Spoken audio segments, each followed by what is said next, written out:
રામ રામ હરે હરે. બોલો કૃષ્ણ કનૈયા લાલ કી. કર્મયોગ એટલે શું? નિમિરાજે પૂછ્યું, હવે મને કર્મયોગ કહો, જેથી સંસ્કારી થયેલો પુરુષ કર્મો નાશ કરી આ જન્મનું શ્રેષ્ઠ જ્ઞાન પામે. એક સમય મારા પિતા પાસે સંખાદિક મુનિ આવેલા, ત્યારે મેં પ્રશ્ન કર્યો હતો, પણ બ્રાહ્મણના તે પુત્રોએ આનો ઉત્તર મને ન આપ્યો. તેમાં શું કારણ રહેલું તે મને જણાવો. હવે નિમિરાજાએ પ્રશ્ન કર્યો છે કે કર્મયોગ એટલે શું?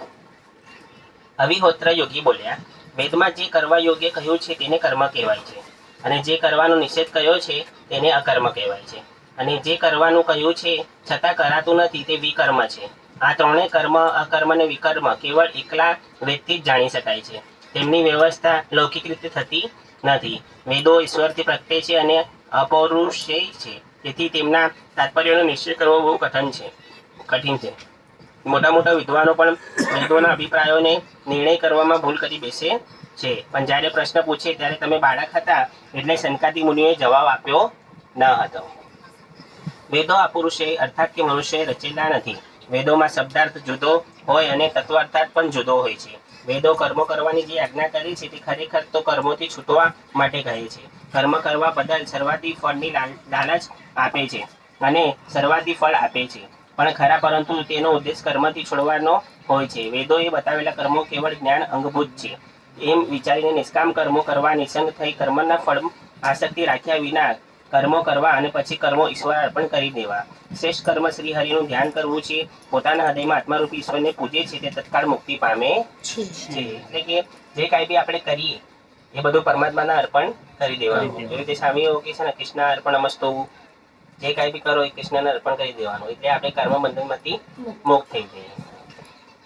બાળકને દવા પાતી વખતે તેને સાકરની લાલચ આપવામાં આવે છે, વાહ ભાઈ વાહ, પરંતુ તેની પાછળ બાળકના આરોગ્યનો હેતુ હોય છે. તેવી જ રીતે વેદ સ્વર્ગ આદિ ફળની લાલચ આપી કર્મો કરવાની આજ્ઞા આપે છે. વાહ ભાઈ વાહ, બહુ બહુ સરસ રીતે સમજાવ્યું. સ્વર્ગની જે લાલસા છે આ બધી, એ બાળકને દવા પીવડાવવા પછી એ સાકરની લાલચ આપી, એવી ત્યાં સ્વર્ગની આપણને લાલચ આપી છે કે આપણે સારા માર્ગ પર ચાલી સારું ઉદાહરણ આપ્યું. ખરેખર તો કર્મ છોડવાનો ઉદ્દેશ છે. વેદોમાં કર્મના ફળ દર્શાવ્યા છે તે કર્મમાં રુચિ કરાવવા માટે જ છે. આ કર્મો નિષ્કામ ભાવથી કરાય તો જ્ઞાન પ્રાપ્તિ થાય છે અને થતા વેદોક્ત કર્મ યોગ. હવે તાંત્રિક કર્મયોગ જોઈએ. આચાર્યની આજ્ઞા મેળવી તેમણે દર્શાવેલા પૂજા કરવા, પરમાત્માની પૂજા કરવી. પ્રથમ પવિત્ર થઈ મૂર્તિ સામે બેસવું, પછી પ્રાણાયામ વગેરેથી દેહને શુદ્ધ કરી, ઉત્તમ ન્યાસો દેહની રક્ષા કરી પરમાત્માની પૂજા કરવી. પુષ્પ વગેરે પૂજા દ્રવ્યોમાંથી જીવડા વગેરે દૂર કરી મન એકાગ્ર કરી મૂર્તિ સ્નાન વિલેપન કરવા, આસનને પ્રોક્ષણ કરવું. પછી અધ્યયન, માધ્ય, આચમન વગેરે પૂજેલ ભગવાનના હૃદયમાં મૂર્તિમાં સ્થાપવા. પછી મૂળ મંત્ર પૂજા કરવી. સ્નાન, વસ્ત્ર, અલંકાર, ગંધ, પુષ્પ, અક્ષત, માળા, ધૂપ, દીપ, નૈવેદ્ય વિધિપૂર્વક સાંગ પૂજન કરી સ્ત્રોત વડે સ્તુતિ કરવી અને પછી શ્રી હરિને નમન કરવું. અક્ષતથી વિષ્ણુનું અને કેવડાથી શંકરનું પૂજન કરવાનો નિષેધ છે. આજો અક્ષતથી વિષ્ણુનું અને કેવડાથી શંકરનું પૂજા કરવાનો નિષેધ છે. ચોખા પ્રભુ પછી નહીં આપવાનું અને કેવડાથી શંકરનું નહીં કરવાનું. ઉમેશ હવે ચોખા પછી નમન મસ્તકે ચડાવી દેવને સ્થાપવાને પધરાવી પૂજા વિધિ સમાપ્ત કરવો. આ રીતે અગ્નિ, સૂર્ય તથા જળ, અતિથિ અને હૃદયમાં જે આત્મારૂપ ઈશ્વરને પૂજે છે તે તત્કાળ મુક્ત થાય છે. એવ મગ્ન કિયોદાવતીયો હૃદયે ચ યતિ સ્મરમાત્માન મચિરાત મુચ્ચે ઈશ. ભગવાનની અવતાર લીલાઓ. રાજો વાચ યાની યાની કર્માણી યે સ્વચ્છદંભપી ચક્રે કરોતિ કરતા વા હસ્તિના ભ્રુવંતુ ન. નિમિરાજાએ પૂછ્યું, શ્રી હરિ પોતાની ઈચ્છા અનુસાર જે જન્મો લે છે, જે કર્મો કર્યા છે, કરે છે, તે કરશે તેમ કહો. દુર્મિળ યોગેશ્વર બોલ્યા, અનંત ભગવાનના ગુણો અપાર છે અને તેને કોઈ જ ગણી શકે તે કાર્યોથી વર્ણવવા બહુ અઘરા છે. તેમણે પાંચ મહાભૂતોના બ્રહ્માંડ રચના કરી. નારાયણ વગેરે દેવે લીલા કરવા આ બ્રહ્માંડ પોતાના અંશથી પ્રવેશ કર્યો. ત્યારે તે પુરુષે એનું નામ પડ્યું. આ જગતની જે રચના છે તે પુરુષ અવતારનું શરીર છે. દરેક પ્રાણીની જ્ઞાનેન્દ્રિય, કર્મેન્દ્રિય પુરુષ અવતારની ઇન્દ્રિયોની કામના કરે છે. તેમનું જ્ઞાન પોતે સિદ્ધ છે. સૃષ્ટિની શરૂઆતમાં જગતની રચના માટે પુરુષ અવતાર જ રજોગુણથી બ્રહ્મા ઉત્પન્ન થયા. સત્વગુણથી જગતનું રક્ષણ કરવા વિષ્ણુ ઉત્પન્ન થયા અને તમોગુણથી રક્ષણ કરવા, વિનાશ કરવા રુદ્ર ઉત્પન્ન થયા. આ રીતે બ્રહ્મા વિષ્ણુ મહેશ નિમિત્ત પ્રજાઓની ઉત્પત્તિ સ્થિતિ અને નાશ જેમનાથી નિત્ય થયા કરે તે જ આ પુરુષ છે. દક્ષ પ્રજાપતિની પુત્રી મૂર્તિ જે ધર્મની સ્ત્રી હતી તે નર નારાયણ નામના ભગવાન અવતાર થયો. વાહ ભાઈ વાહ. તે નરનારાયણ ઋષિમાં શ્રેષ્ઠ ખૂબ જ શાંત છે. મોટા મોટા ઋષિઓ તેમના ચરણ સેવે છે. તેમણે આત્મ સ્વરૂપ સાક્ષાત્કાર કરવા કર્મનો નારદ વગેરેનો ઉપદેશ આપ્યો છે. પોતે પણ હજુ તે કર્મ આચરે છે. એકવાર ઇન્દ્રને શંકા થઈ કે નરનારાયણ તપથી મારું સ્થાન મેળવવા માંગે છે, તેથી તેણે તે હવે બહુ સરસ કથા છે નરનારાયણની. એક તો નરનારાયણ થયા કૃષ્ણ અને અર્જુન, અને આ એમના પહેલા જે નરનારાયણ મૂળ થયા હતા એ નરનારાયણની કથા છે. તેથી તેને તેમનો તપ કરવા નાશ કરવા કામદેવને મોકલ્યો હતો. તે કામદેવ ભગવાનનો મહિમા જાણતો ન હતો. તે અપ્સરાઓ વસંત અને મંદ વાયુ સાથે બદ્રિકાશ્રમ ગયો અને તેણે સ્ત્રીઓના કટાક્ષ સ્વરૂપી બાણો વડે નરનારાયણને વિંધવા માંડ્યા. નરનારાયણે ઇન્દ્ર કરેલા તે કાવતરાને જાણી ગયા. તે સાપથી પૂછતા કામદેવને કહેવા લાગ્યા, હે કામદેવ, એ વાયુ, એ દેવાંગના, તમે ડરશો નહીં. અમારો અતિથિ સત્કાર તમે સ્વીકારો અને અમારા આશ્રમને ભર્યો કરો. ભગવાન નરનારાયણ આમ કહ્યું એટલે લજ્જાથી નતમસ્તકે દેવોએ દયાળુ ભગવાનને કહેવા લાગ્યા, હે પ્રભુ, માયાથી આપ નિર્વિકાર આત્મામાં રામ રમનાર ધીરજવાળા પુરુષો આપને ચરણે પ્રણામ કરીએ છીએ. આપની સેવા કરનારાઓને દેવો અનેક વિઘ્નો નાખે છે, કારણ કે આપને ભક્તો દેવોનું સ્થાન સ્વર્ગ અને ઓળંગીને આપના પરમ પદ તરફ જાય છે, પરંતુ બીજા જે આપની સેવા કરતા નથી તે દેવોએ કરેલા વિઘ્નો થતા નથી. આમ દેવો આપના ભક્તોને વિઘ્ન નાખે છે, છતાં ભક્ત વિઘ્નોમાં માથા પગ પર મૂકે છે. તે વિઘ્નો દબાવી આપના પરમ પદને પામે છે, કારણ આપ જ ભક્તજનના રક્ષક છો. આપ દેવો સ્તુતિ કરતા હતા, તેવામાં ભગવાને પોતાના યોગ બળથી ઉત્પન્ન કરી અદભુત રૂપ લાવણ્યવાળી વસ્ત્રાલંકારોથી સુજ્જિત સ્ત્રીઓ પોતાની સેવા કરતી તેઓએ બતાવી. દેવો તેમના રૂપને જોઈ કાળા પડી ગયા અને શરીરથી સુગંધ તેમના મોંમાં પડ્યા. ભગવાન નરનારાયણ દેવોને આ સ્ત્રીઓની મનગમતી સ્ત્રીઓને માંગવા કહ્યું. એ દેવોએ અપ્સરા ઉત્તમ ઉર્વશી લઈ સ્વર્ગમાં ગયા. જોયું? હવે જે દેવતાઓ આવ્યા ભગવાનની કહેવા, ત્યાં ભગવાનની અપ્સરા ઉત્પન્ન થઈ. આ ઉર્વશી નરનારાયણમાંથી ઉત્પન્ન થઈ, તેમની જંગામાંથી ઉર્વશી, અને એટલી સુંદર હતી કે દેવતાઓ પછી એમના સ્વર્ગમાં લઈ ગયા. ઉર્વશી લઈ સ્વર્ગમાં ગયા. ત્યાં ઇન્દ્ર અને બીજા દેવો સામે ભગવાન નરનારાયણ બળશક્તિની વાત કરી. ત્યાં ઇન્દ્ર ખૂબ દુઃખી થયો અને ચકિત થયો. શ્રી ભગવાન અવતારો અનેક છે. નરનારાયણ, હંસ, ઋષભદેવ, હયગ્રીવ, મત્સ્ય, કશ્યપ, નૃસિંહ, વામન, પરશુરામ, રામ, આમ અનેક જન્મો ધારણ કરી ધર્મનું રક્ષણ કરી અધર્મનો નાશ કર્યો હતો.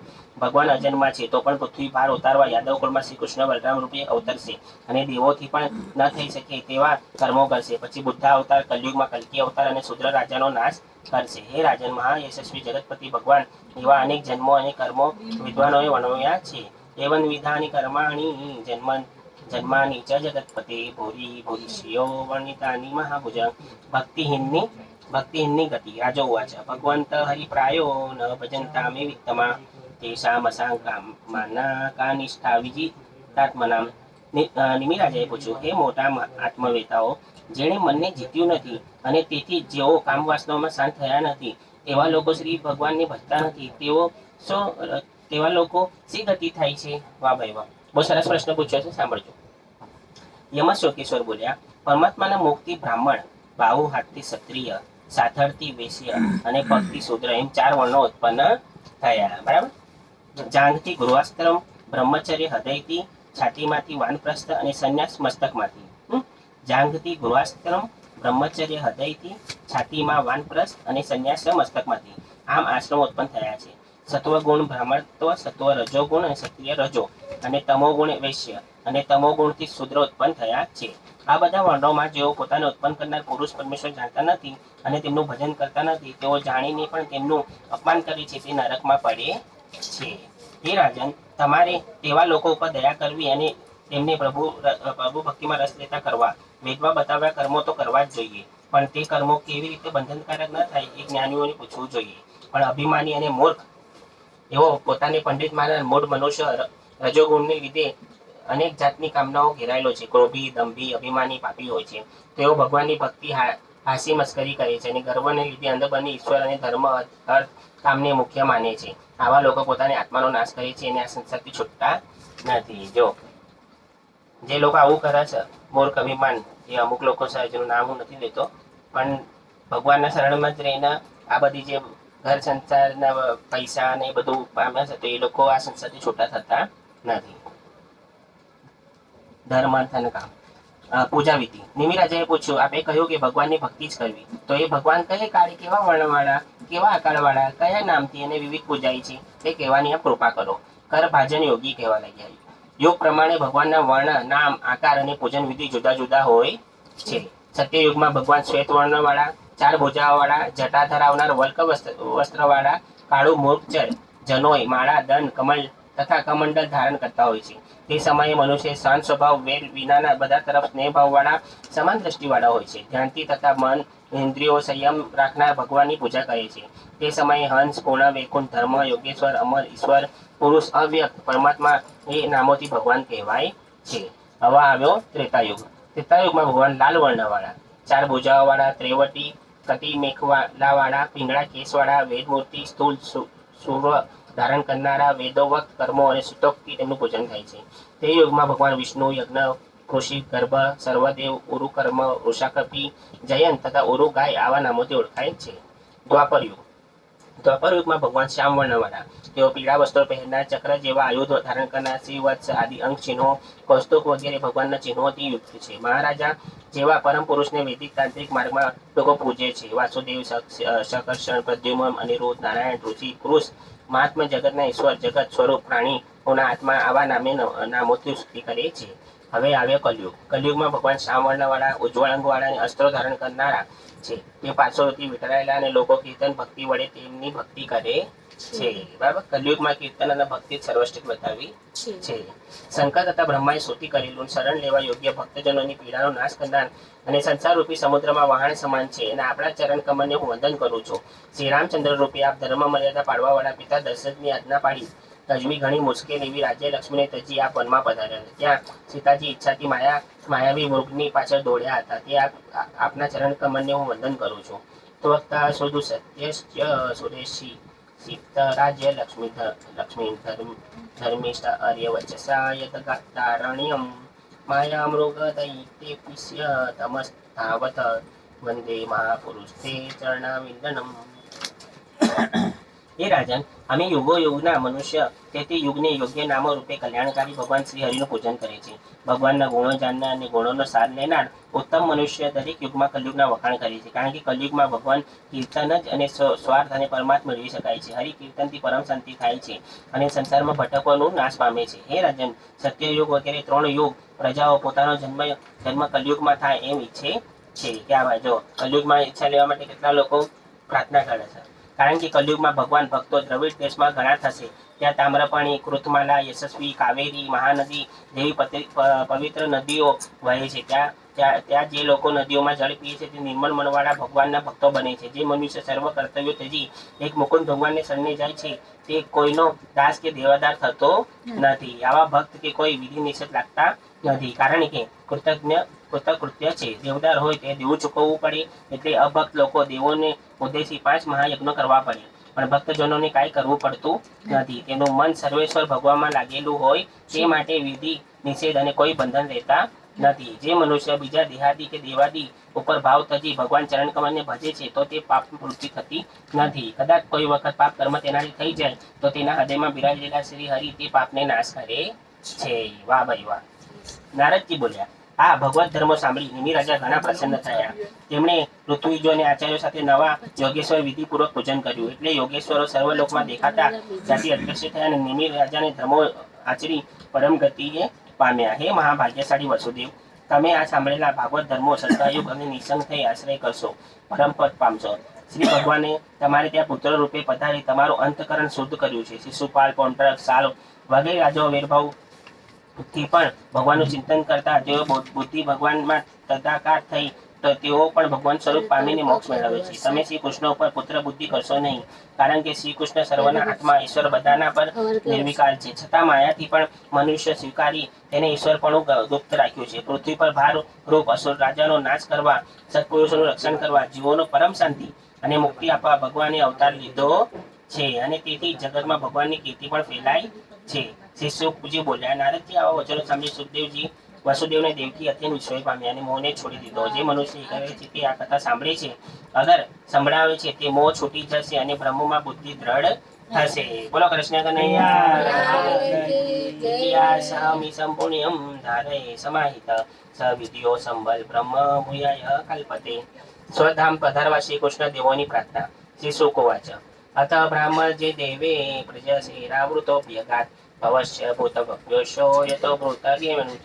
શ્રી સુખદેવજી બોલ્યા, સંકાદિક પુત્રો દેવો તથા પ્રજાપતિઓ સાથે બ્રહ્મા, ભૂતગણો, શંકર, વાયુઓ, ઇન્દ્ર, આદિદેવો, વસુઓ, અશ્વિનો, વૃષભો, અંગીરસો, રુદ્રો, વિશ્વદેવ, સાધ્યો, ગંધર્વો, અપ્સરાઓ, નાગો, સિદ્ધો, ચારણો, યક્ષો, ઋષિઓ, પિતૃઓ, વિદ્યાધરો તેમજ કિન્નરો આ બધા શ્રી કૃષ્ણ દર્શન કરવા માટે દ્વારકા આવી પહોંચ્યા. ભગવાને જે શરીર મનુષ્ય લોકમાં મનને આનંદિત કરી બધા લોકો પાપનો નાશ કરનારો યશ લોકમાં ફેલાવ્યો હતો, તે શરીરનું દર્શન કરવા માટે ઈચ્છા રાખનાર તેમણે દ્વારકામાં આવી ભગવાન શ્રી કૃષ્ણ દર્શન કર્યા અને સ્વર્ગની પુષ્પમાળાઓ અર્પણ કરી તેમનું પૂજન કર્યું. પછી દેવો સ્તુતિ કરવા લાગ્યા, હે નાથ, મન, વચન, બુદ્ધિ, ઇન્દ્રિયો તેમજ પ્રાણ વડે અમે આપના ચરણ કમળને દંડવત પ્રણામ કરીએ છીએ. કર્મના બંધનમાંથી છૂટવા માટે ભાવયુક્ત પુરુષો હૃદયમાં ચિંતન કરે છે પણ પ્રત્યેક જોઈ શકતા નથી. ત્યારે તમારું તો સદભાગ્ય છે, અમારું તો સદભાગ્ય છે કે આપણા પ્રત્યેક દર્શન પામીએ છીએ. હજી આપનો યશ સાંભળવાથી આપના ઉત્તમ ભક્તોના શ્રદ્ધા પુષ્ટ થાય છે, તેથી હૃદયથી શુદ્ધિ થાય છે. તેવા દોષ આશ્રયવાળા રાગી પુરુષો ઉપાસનાથી, શાસ્ત્ર શ્રવણથી, વેદાધ્યાનથી, દાનથી, તપથી,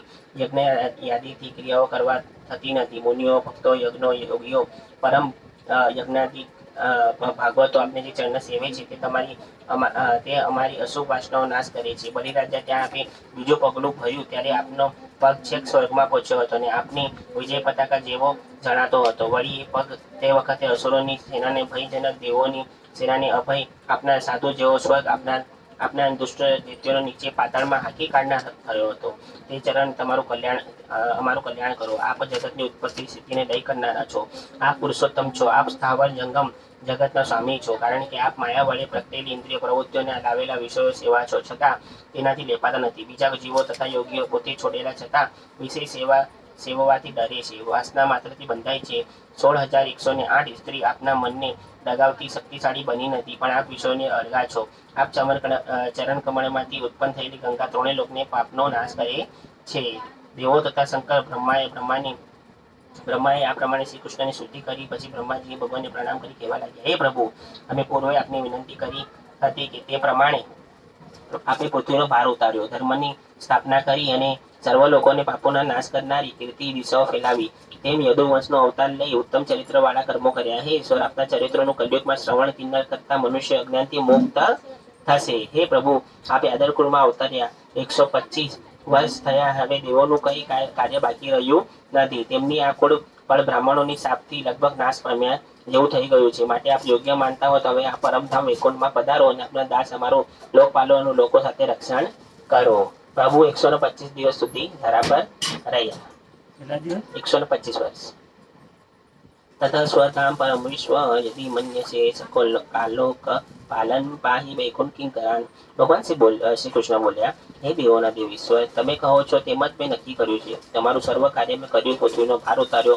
હવે આ એક યાદવ કુળ બાકી રહ્યું છે, તેને મેં રોકી રાખ્યું છે. ગર્વનિશ યાદવોના વિશાળ કુળનો સંહાર કર્યા વિના જો હું સ્વધામ જઈશ તો મર્યાદા ઓળંગતાથી યાદવ કુળને લીધે લોકો નાશ પામશે. માટે હવે બ્રાહ્મણોના શાપ દ્વારા તેનો નાશ પણ આરંભ્યો છે. એ પછી એ બ્રહ્મા મારા ધામમાં હું જઈશ અને શાપ દ્વારા તેનો નાશ આરંભ્યો છે. હે બ્રહ્મા મારા ધામમાં હું જઈશ. ભગવાન શ્રી કૃષ્ણ આમ કહ્યું એટલે બ્રહ્માએ વગેરે તેમને પ્રણામ કરી દેવગણો સાથે પોતાના ધામમાં ગયા. ત્યાર પછી દ્વારકામાં મોટા ઉત્પાતો થયા અને જોઈ ભેગા મળેલા વૃદ્ધ યાદવોએ શ્રી કૃષ્ણને કહ્યું, હે ભગવાન, અહીં ચો તરફ ઘણા મોટા ઉત્પાદો થઈ રહ્યા છે. આપણા કુળનો બ્રાહ્મણોનો શાપ પણ થયો છે, જે ટાળવા મુશ્કેલ છે. હવે એ વૃદ્ધ પુરુષો, જીવવાની ઈચ્છા હોય તો આપણે અહીં રહેવું જ ન જોઈએ. પ્રભાસ ઘણું મોટું પવિત્ર તીર્થ છે, માટે આપણે બધા ત્યાં ચાલ્યા જઈએ. નક્ષત્રો રાજા ચંદ્રને જ્યારે સહી લાગુ પડ્યો ત્યારે તે ક્ષેત્રમાં આવી સહી મુખ બન્યો હતો. પ્રભાસના ક્ષેત્રમાં, બરાબર. આપણે ત્યાં જઈ પવિત્ર ક્ષેત્રમાં સ્નાન કરી, પિતૃઓ તથા દેવોને તૃપ્ત કરી, સુપાત્ર બ્રાહ્મણને જમાડી, શ્રદ્ધાથી મોટા દાન આપી પ્રસન્ન કરીશું તો દુઃખી તરી જઈશું. આમ ભગવાને આજ્ઞા કરીને યાદવો પ્રવાસ તીર્થમાં જવા તૈયાર થયા. આ જોઈ ઉદ્ધવ ઈશ્વરોના પણ ઈશ્વર શ્રી કૃષ્ણ એક હાથમાં મળી ચરણમાં મસ્તક નમાવી બે હાથ જોડી કહેવા લાગ્યા. ઉદ્ધવજી બોલ્યા, હે દેવોના દેવો, યદુકુળનો સંહાર કરવાની આપે આપ અવશ્ય સ્વધામ પધારશો. હે કિચ્છ, હું અડધી ક્ષણ પણ આપના ચરણ કમળને તજવા ઉત્સાહ કરતો નથી. મને પણ આપનો સ્વધામમાં લઈ જાઓ. અમે તો આપના ભક્ત છીએ અને આપનું સ્મરણ, કીર્તન, સેવાઓ એ જ અમારો આધાર છે. આપના વિના અમે કેમ રહીશું? રહી શકીશું. સુખદેવજી બોલ્યા, હે રાજન, ઉદ્ધવજી આમ વિનંતી કરી એટલે ભગવાન દેવકી પુત્ર શ્રી કૃષ્ણ પ્રિય એકાંતપદ ઉદ્ધવજીને કહેવા લાગ્યા. એવં પિતા પિતો રાજન ભગવાન દેવકી સુત એકાંતિક પ્રિય મૃત્યુમુમ સમભાષત. અધ્યાય 7 થી 27. ઉદ્ધવજીને ભગવાન શ્રી કૃષ્ણના પ્રશ્નોત્તર. શ્રી ભગવાન ઉવાચ, યથાર્થ મહાભાગ તક્ષતિ કૃષિમેવ મે બ્રહ્મ ભવો લોકપાલ સર્વસાજ મેં ભીકાંક્ષી. હવે સાંભળવા જેવું છે. હવે ઉદ્ધવજી ભગવાનને પ્રશ્નોત્તરી કરી રહ્યા છે અને ભગવાન ઉત્તર આપી રહ્યા છે. શ્રી ભગવાન બોલ્યા, હે ભગવાન ભાગ્યશાળી ઉદ્ધવ, તમે કહો છો કે તે જ કરવાની અમારી ઈચ્છા છે. બ્રહ્મા શંકર લોકપાલો મારા વૈકુંઠવાસી ઈચ્છે છે. બ્રહ્માએ મને પ્રાર્થના કરવા તે હું જે મારા અંશ બલદેવ સાથે મનુષ્યલોકમાં અવતર્યો છું તે દેવોનું કાર્ય હવે પૂર્ણ થયું છે. બ્રાહ્મણોનો સાપને લીધે બળી ચૂકેલું યાદવ કુળ એકબીજા સાથે ઝઘડા કરી નાશ પામશે અને આજથી 7મા દિવસે નગરને સમુદ્રમાં ડૂબાડી દેશે. હું આ મનુષ્યલોક તજીશ એટલે તરત કળયુગ આવી પહોંચશે. અને માટે હે ઉદ્ધવ, હું આ પૃથ્વી છોડી સ્વધામ જાઉં એટલે તમારે અહીં રહેવાનું નહીં, કારણ કે કળયુગમાં લોકો અધર્મ પ્રીતિવાળા થશે. તમારે તો સ્વજનો બંધુઓ ઉપર સર્વ સ્નેહ તજી એક મારા વિશે મન સ્થાપવું અને સમદ્રષ્ટિ પર થઈ પૃથ્વી પર ફરવું. મન, વાણી, ચક્ષુ, આંખો, શ્રવણ સાંભળવાથી જે જગત જણાય છે તે ફક્ત માયા છે, મનોમય છે, નાશવંત છે એમ તમારે જાણવું. તતુ સર્વ પરિત્યજ્ય સ્નેહમ સ્વ બંધુરુ મચ્ચાવેશ્ય મનઃ સમધિપે ચ મામઃ. તમારે સમજવું કે વેદના તાત્પર્યોને નિશ્ચય જ્ઞાન છે અને અર્થનો અનુભવ તે વિજ્ઞાન છે. જ્ઞાન અને વિજ્ઞાન યોગ થઈને પ્રાણી માત્ર આત્મારૂપ થયેલા અને કોઈ વિઘ્નો નડશે નહીં. જ્ઞાન અને વિજ્ઞાન નિશ્ચયવાળા બધા પ્રાણીઓ મિત્ર શાંતિ જ્ઞાની જગતને મારા સ્વરૂપ જોતો ફરી સંસાર પામતો નથી. શ્રી સુખદેવજી બોલ્યા, ભગવાને આમ કહ્યું એટલે મહાભગવત ઉદ્ધવજી ભગવાનને પ્રણામ કરી તત્વ જાણવાની ઈચ્છાથી કહેવા લાગ્યા. ઉદ્ધવજી બોલ્યા, હે યોગેશ્વર, આપે મારા કલ્યાણ માટે સંન્યાસ રૂપ ત્યાગનો ઉપદેશ કર્યો, પરંતુ હું તો આપની માયાથી રચાયેલા પરિવારમાં અને શરીરમાં અહંભાવ બુદ્ધિથી આસક્ત છું. આપે કહેલો ત્યાગ હું સહેલાઈથી સાધી શકું તેવો ઉપાય બતાવો. ઈશ્વરે સ્વયં બીજું કોણ છોડી આવતા શકું તેવો ઉપાય બતાવો. હે ઈશ્વર, સ્વયં પ્રકાશ અને સત્યરૂપ આત્માનો મને ઉપદેશ કરે એવો દેવોમાં પણ આપ વિના બીજા કોઈને હું જોતો નથી. બ્રહ્માથી માંડી આ બધા પ્રાણીઓ આપની માયાથી મોહિત માયા બુદ્ધિવાળા થાય છે. હે ભગવાન, હું આપને શરણે આવ્યો છું. શ્રી ભગવાન બોલ્યા, આ લોકમાં કેટલા મનુષ્ય ઘણું કરીને પોતે વિષય વાસનામાંથી પોતાને સારી રીતે ઉદ્ધાર કરે છે. પ્રાણી પોતે જ પોતાનો ગુરુ થઈ શકે છે, કારણ કે મનુષ્ય પ્રત્યેક અનુભવ અને અનુમાનથી પોતાનું કલ્યાણ પામે છે. મનુષ્યપણું મળ્યું હોય તો સંયમ તથા યોગથી કુશળ ધીર પુરુષ શક્તિઓથી પરિપૂર્ણ બને છે. આત્માને અત્યંત પ્રગટ જોઈ શકે છે. એક શરીરનું સર્જન થયેલું છે, પણ તેમાં મનુષ્ય શરીર મને પ્રિય છે, કારણ કે મનુષ્યનું શરીર સાવધાન મનુષ્ય જાણવા યોગ્ય મને છે. આત્માને અહંકાર વગેરેથી જુદો દ્રશ્ય બુદ્ધિથી વગેરે કારણો વડે તેજ બુદ્ધિથી આદિ લિંગ વાળું અનુમાનો વડે સાક્ષાત શોધી શકે છે. આ વિષય એક પુરાતન ઇતિહાસ વિદ્વાનો કહે છે. એ ઇતિહાસ અવધૂત ગુરુ દત્તાત્રેય તથા મહાન તેજસ્વી રાજા યદુના સંવાદરૂપ છે. ગુરુ દત્તાત્રેયના 24 ગુરુઓ વિશે જાણકારી મેળવી તે પહેલા દત્તાત્રેયજીના જીવનની કથા જોઈ લઈએ. દત્તાત્રેયની જીવન કથા. અવધૂત દત્તાત્રેય મહર્ષિ અત્રિના 3 પુત્રોમાંથી એક ભગવાન વિષ્ણુનો અંશ મનાય છે. અત્રિ પોતાની પત્ની અનસૂયા સાથે ઘણી તપસ્યા પછી દત્તાત્રેય ચંદ્રમાં દુર્વાસાને પ્રાપ્ત કર્યા હતા. સમય આવે તે પહેલા ઉપનયન સંસ્કાર થયા. બધા વિધિવત ગુરુકુળમાં રહી વેદાધ્યયન કર્યા. પછી દુર્વાસા ઋષિ થયા, ચંદ્રમાં ગ્રહ થયા અને દત્તાત્રેયજી તત્વજ્ઞાની થયા. દત્તાત્રેયજી સંપ્રદાય ગુરુ મર્યાદા રક્ષા કરવા માટે સર્વજ્ઞ હોવા છતાં મહર્ષિ ઋભુ પાસે ગયા અને ત્યાં તેમણે સંપૂર્ણ મંત્ર રહસ્ય ઉપાસના શિક્ષા લીધી. શિક્ષા પ્રાપ્ત કરી પાછા અત્રિ આશ્રમે આવીને આશ્રમ પાસે રહેવા લાગ્યા. તે બાળકો સાથે હળી મળીને રહેતા. તેમણે ઘણો સમય બાળ પ્રવૃત્તિમાં જતો હોવાથી તે યોગાભ્યાસમાં કંઈક હરકત કરવા માંડી. આથી છેવટે તે બાળકો સાથે સંગ ઓછો કરી નાખ્યો. એક દિવસ ખેલતા ખેલતા એક તળાવમાં ઘૂસી ગયા. 3 દિવસ સુધી તળાવમાંથી બહાર ન નીકળ્યા. આથી તેમની સાથે ખેલનારા બાળકો 3 દિવસ સુધી ભૂખ્યા અને તરસ્યા તળાવ કિનારે બેસી રહ્યા. 3 દિવસ પછી